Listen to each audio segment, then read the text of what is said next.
and welcome to a new season of Tom Myers versus the rest of the world. As we're recording this episode, Florida is taking a direct hit from Hurricane Ian. We do hope that everyone stays safe and is okay, and Florida officials are doing everything they can to protect the residents from the storm because they're afraid of competition when it comes to destroying the state. It made landfall just shy of being a Category 5 storm, and in less than 24 hours, it's expected to go back down to a Category 1, which just goes to show that Florida will suck the energy and sense of purpose out of anything. At last check, cases of monkeypox infections are on a downward trend. Scientists say the monkeypox virus has the transmission rate of less than one person. That's a stupid way of putting it. How does that even work? Damn it, my left arm has monkeypox, but my right leg is in great shape. Missouri Senator Josh Hawley wrote a book and started promoting it. The book is called Manhood. I thought selling your manhood was a prerequisite for joining the Trump caucus in Congress. So much for keeping the gender you were assigned at birth. A teenager named Olivia Juliana raised $2 million online after being cyberbullied by Florida Congressman Matt Gaetz. Hopefully, it won't be the only time a teenage girl gets back at Matt Gaetz for trying to fuck her. Los Angeles will vote on whether it will be the law for hotels to give any unoccupied rooms to the city's homeless population. This could work out very well if the measure passes and every single road comic would just relocate to LA and claim it as their home base. It's a plausible strategy as most comedians just like they're homeless anyway. I mean, it's not much of a stretch. Most of us are basically squatters as it is. Elon Musk pulled out of his deal to buy Twitter, and to really piss them off, he did it in more than 280 characters.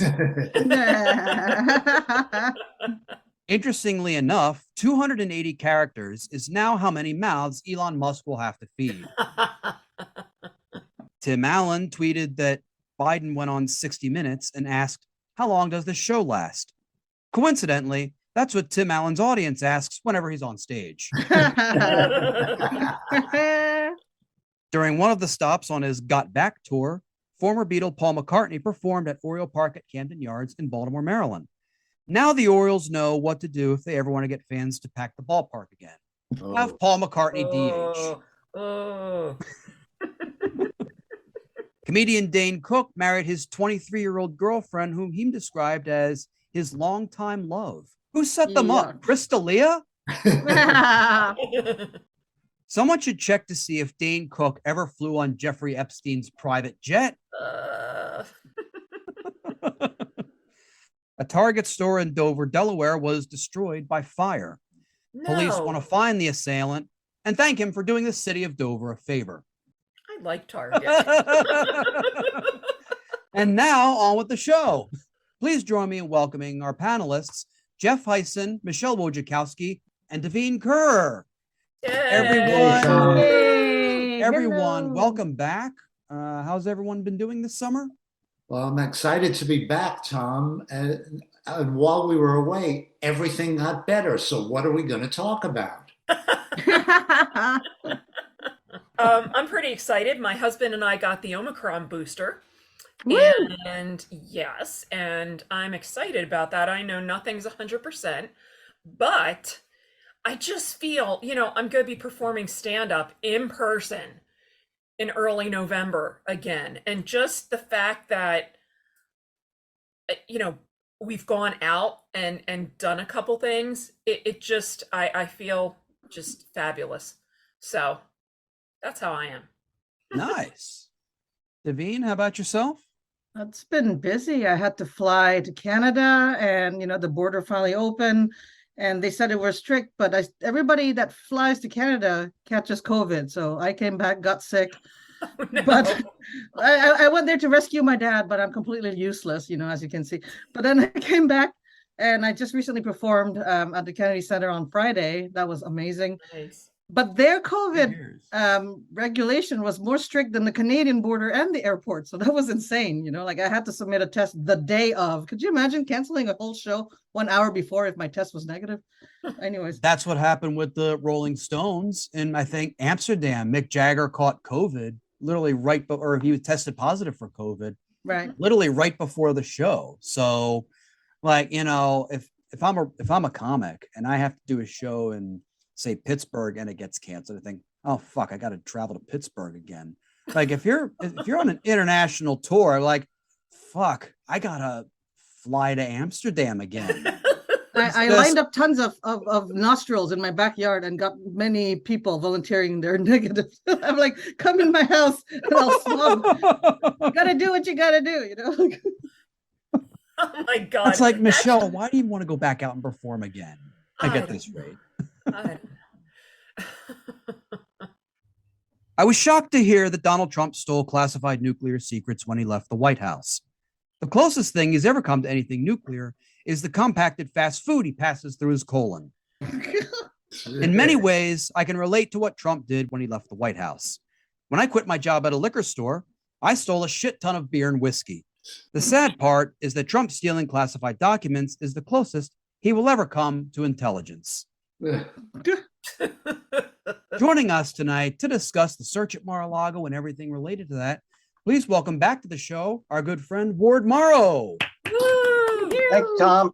Ward, I imagine like this news, like the search at Mar-a-Lago and all the stuff that's come out since then, that's been sort of a gold mine for the legal profession and great legal scholars and the like. So, of course, I'd just be interested to hear your take on all this. Naturally. Well, it's interesting when you have all that classified material, there's kind of like two ways it gets out of there. One is either Trump took it out himself or he had people do it for him.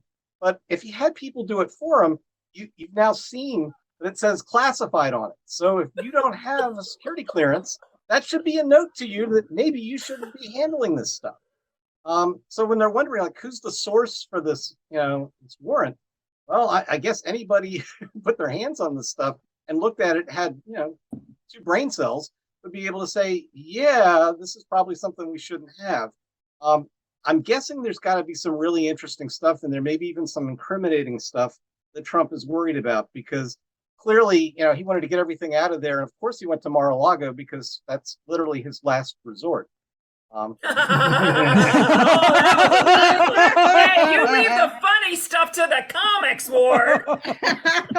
So, he's going to be angling to open for you, Michele, in November. Watch out. Hey, Ward, I spent 31 years in the federal government, and I was never told, and I never heard that you could psychically declassify a document. You ever heard that? No, I mean, I know that supposedly the CIA had people that would stare at goats and stuff. So, I mean, there may be some stuff out there that we just weren't let in on. But I mean, I have represented people that have had security clearances, and I've had a clearance myself when I worked at the U.S. Attorney's Office in Baltimore. It's not easily given. And while I don't know what it's like now as it was 20 some years ago when I had it, but my guess is that if you had 7 bankruptcies, you're probably not going to get a security clearance. I know, right? If you're having sex with a porn star while your wife is having a baby, that might show some lack of judgment, and you might not get a security clearance. So, the fact that this guy, if he wasn't president, he shouldn't have even been in like the same state as, secure material. A lot of this stuff is not just security, but top secret segmented information that you're only supposed to be, looking at in a skiff, which I thought was something to do with a boat. But apparently, it's a special room that you got to go into. And that special room is usually not a seaside resort. It's usually something a little more secure than that. So it's also the question of who has access to this stuff. I mean, he's worried that the FBI came in with a search warrant. You could have a maid come in and just pick up the stuff and walk out. It was apparently strewn all over the place. I don't think it was secure anywhere. And the most interesting stuff seemed to be that he had some of the most highly top secret stuff in the drawer in his desk next to his passports. Wow. That's kind of a unique place to put that stuff. I mean, those are some of your most important things would be your passports. There's a lot going on here. And even Bill Barr, who, is certainly not, any liberal by any stretch. I mean, he even came in and said, well, they were clearly jerking around DOJ. I mean, they knew they had the material. They gave up some. They got a subpoena for more. They still kept some back. So, at what point do you pull the trigger? Even Barr, his attorney general, is saying, at some point you got to go in and get the stuff. And it's not stuff that he should have. I mean, I don't think there's any way in which Trump can argue he should have had the stuff. Even if it was declassified, he still shouldn't have had the stuff. It's not his stuff. So no matter which way he argues it, first they planted the stuff. So they planted the classified material. Well, why does he want it back? Why wouldn't he just say it's okay? Take it. It's not mine. Seems very weird. And then the stuff that they planted, he declassified. So I guess he was clairvoyant enough to know when he was declassifying stuff telepathically, he knew what was going to be planted at Mar-a-Lago before all that occurred. It doesn't make common sense. It is scary that the one surefire way to get a security clearance if you're in massive debt to who knows how many companies and how many foreign businesses, that all you have to do is just get help from someone with foreign connections to get you to be president of the United States. And then boom, that's how you got it. There's a loophole. I think I know why he did it. Because you know how you hear some actors or actresses when they leave a particularly good series they've been on or a movie, they might take a little token, to remember it by. Well, he just took, like 15 boxes of classified stuff. I mean, same thing. It's just shocking. I mean, no other person on the planet would be in this situation. I mean, if they went into my house, took classified documents, out of my bedroom or my office, I'd be in jail overnight and should be. Absolutely. I don't understand why he's not. Why haven't they gone after him, Ward? Well, I'm probably the wrong person to ask for this reason. When I read through the Mueller report and they found 10 separate instances of obstruction of justice, and Mueller himself said, well, when he's not president, you could prosecute him for all this stuff. Day one, man, if I was attorney general, I'd be calling back the Mueller people and saying, okay, if there's enough to indict, do it today. Clearly, you've investigated this stuff. Don't let the statute of limitations run on these things. Mm-hmm. So, there's problems with that. But I mean, it's also, you don't want to get in a tit for tat of, well, the ex-president, let's go after him. Let's impeach every president. Let's mess with every president. And if it literally was something as simple as he kept some documents he shouldn't have had, or he wanted to keep the documents and he hadn't talked to the archives people and gotten their okay, because presidents do that. Maybe he wanted to keep his love letter from North Korea or whatever. Fine. It's probably not national security stuff anymore. We all know they were, buddies and held hands and walked around. But this other stuff, whatever the dirt is he's got on the prime minister of France, that's usually not something you would want to keep and just say, I want to hang on to the dirt on the guy in France. I don't think they'd let you keep that. And I think you would know that you probably can't keep it.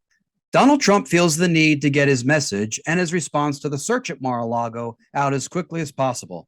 To do this, he uses his safe space to get undiluted, yet heavily diluted, talking points to his supporters, as these clips from his interview on Fox's Hannity demonstrate. Let's talk about where we are right now.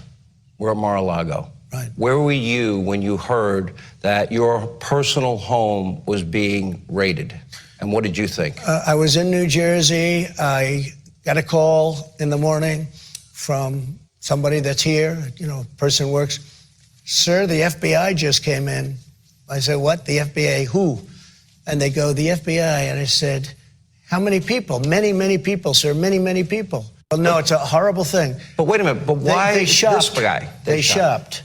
They went to a magistrate that hates me, a magistrate that recused himself not long ago in another case because he hated Trump.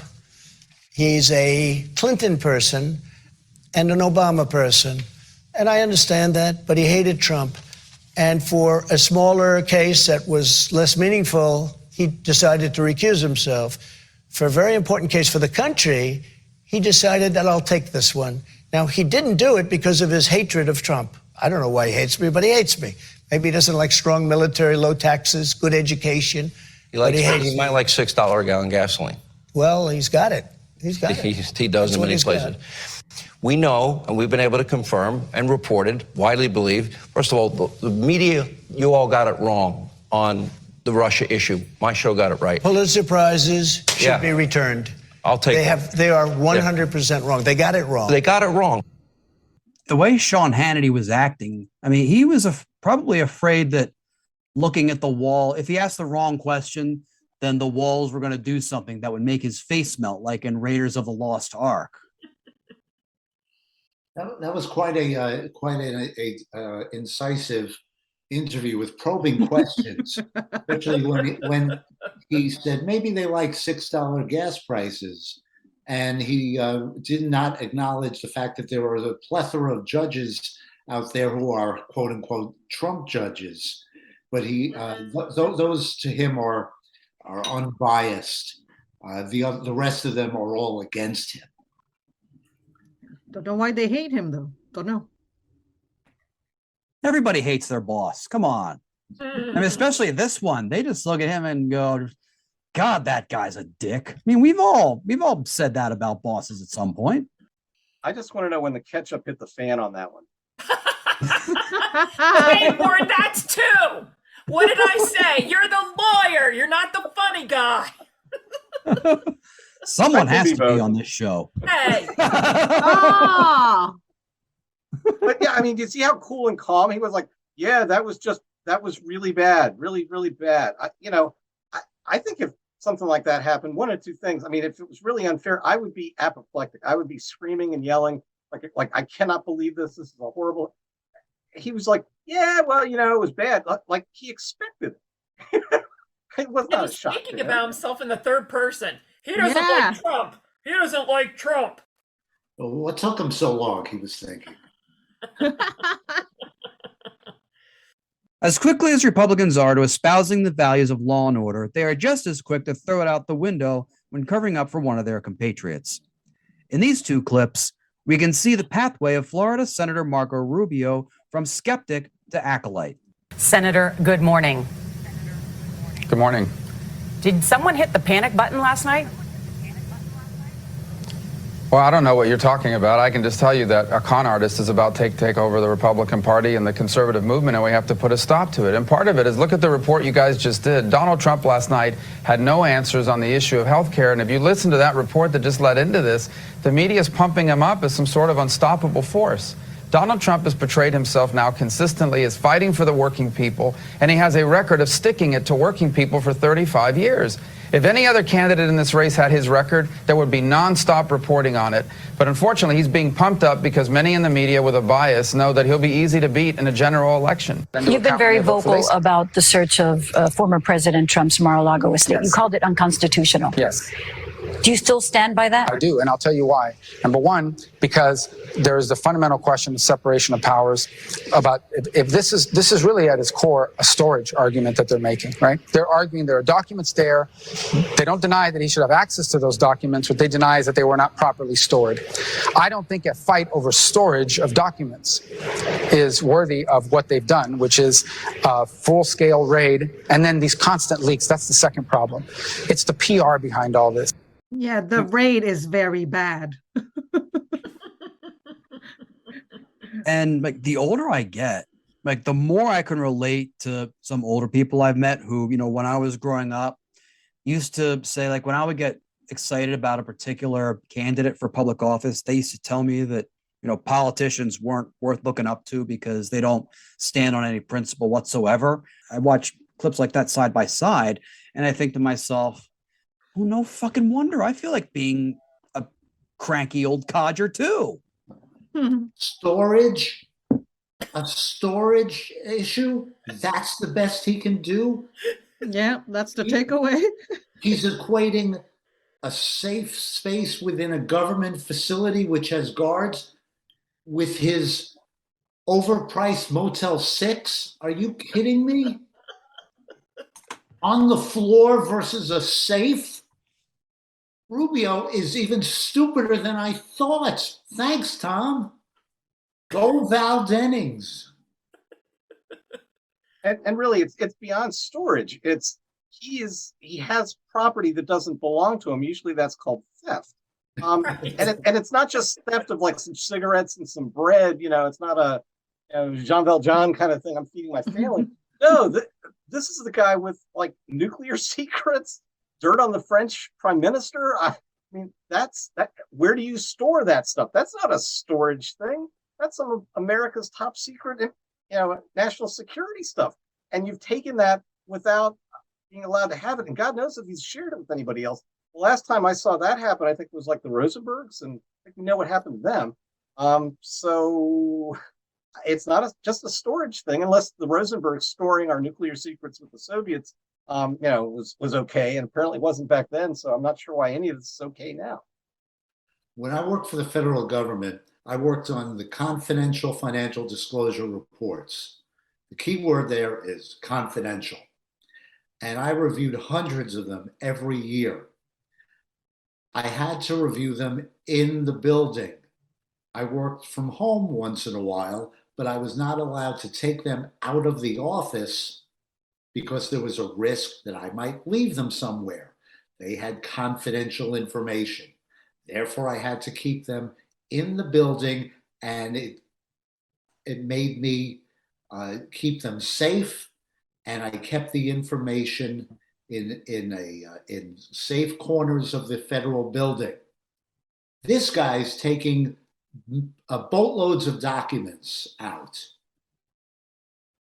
In other words, it would have been really bad if you had left one of those documents that say RFD during a Thursday night show, and like Carson Wilson had picked it up and posted it all over his social media, basically. But that's right. If I left Ward's SF-450, that was the number for the document, on the Metro, and somebody picked it up, I could have gotten fired because I took a confidential document out of a government building. One document. And this would be a really great podcast episode if that actually happened. Like if you actually did that to Ward. But I wouldn't do that. Let's put this in perspective. It's not just doing that, but then it's lying about having it. Then it's about saying you don't have it and obstructing justice. I mean, the worst part here, even if it comes down to just, oh, he didn't store them right. Okay, but then why did he obstruct justice? How is that okay? Right. Trump's obsession with other world leaders and how they are perceived was a consistent trait during his presidency, and it is reflected in the document dump, as this CNN interview with French President Emmanuel Macron shows us. Lastly, I want to ask you, former President Trump, there was an FBI raid on his Mar-a-Lago estate. I'm sure you've read about it. Reports are that some of the classified material that the FBI found was about you. I'm wondering if anybody has briefed you on this and if you have any idea what that information is. I read some newspaper about that, like you about the books.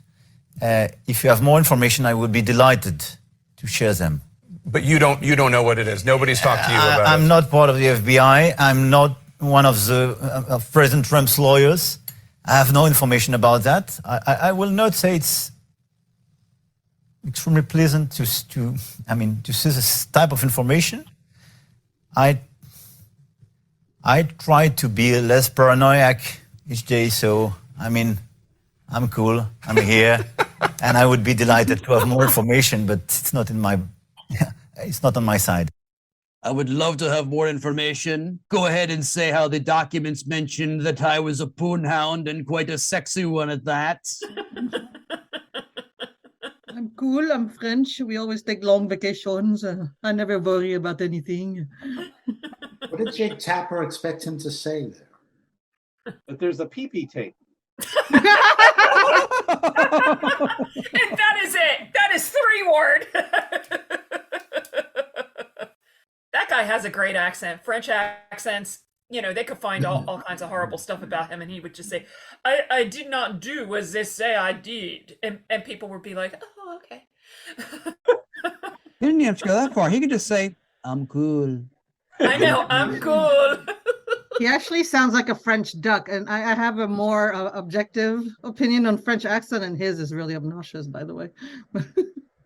Oh, yeah, okay. Yeah, it's very squeaky. Yeah. The Cincinnati FBI field office shooter posted on his Truth Social page, "Being American, not a steer. The steer is the animal that they kill to make a hamburger. The hamburger is the most grilled meat in this country. Hell, if bald eagles weren't revered and protected, Trump supporters would be grilling those. If enough Trump supporters get killed this way, then Republicans may change their mind and actually want dead people to vote. In this video, a Twitter user mocks the dedication Trump supporters demonstrate. What's up, fellow patriots? It's me, MAGA Man 62. And I've been challenged by Groyper Dave and Benghazi Avenger 89 to do the Donald J. Trump challenge, which entails me driving headfirst into a brick wall of the nearest heavily fortified federal building, then pouring gas on myself, getting out, tasing myself in the balls, which it will ignite the gasoline, and then falling down into a puddle of my own piss, shit, and blood and fire, and then doing snow angels until the authorities show up and shoot me in the face. And I'm doing all this to protest the unfair treatment of our last and one and only true president of the United States, Donald John Trump. All right, let's roll.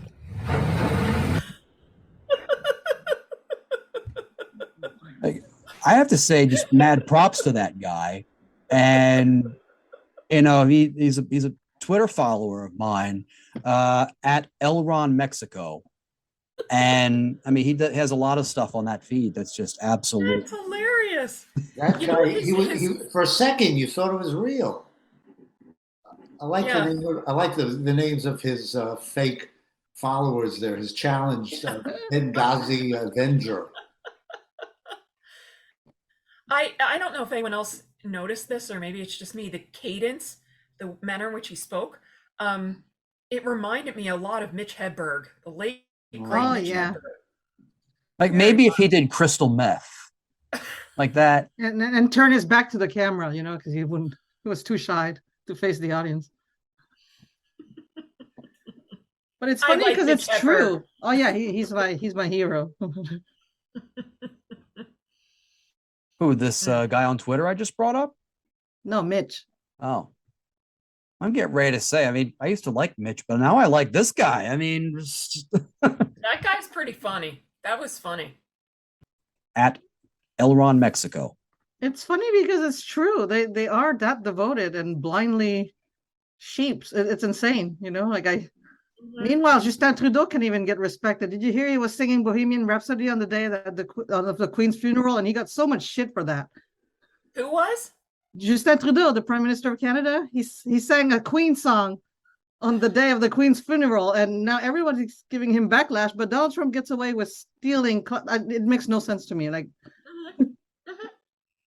I would have thought he would have sang like "God Save the Queen." She ain't no human being by the Sex Pistols, because on that day, technically, she wasn't a human being anymore. Oh, Tom. Goodness. And on that note, that's our show. I want to thank Jeff Hysen, Michele Wojciechowski, Davine Kerr, and Ward Morrow. Yay. But before we go, a quick final thought. People often think that when they hear me on a stage or on this podcast, or when they read any of my social media feeds or comments, that I'm punching down. They even assume that somehow that makes me a bigot or a racist. Well, nothing could be further from the truth, for no matter what race, creed, color, place of origin, you'll find that I hate everybody equally. In fact, recently, in the span of 24 hours, I was called a quote-unquote woke pussy and a quote-unquote misogynistic asshole. You know what that means? By pissing off both sides, I'm basically the closest that anyone can get to perfection. Good night.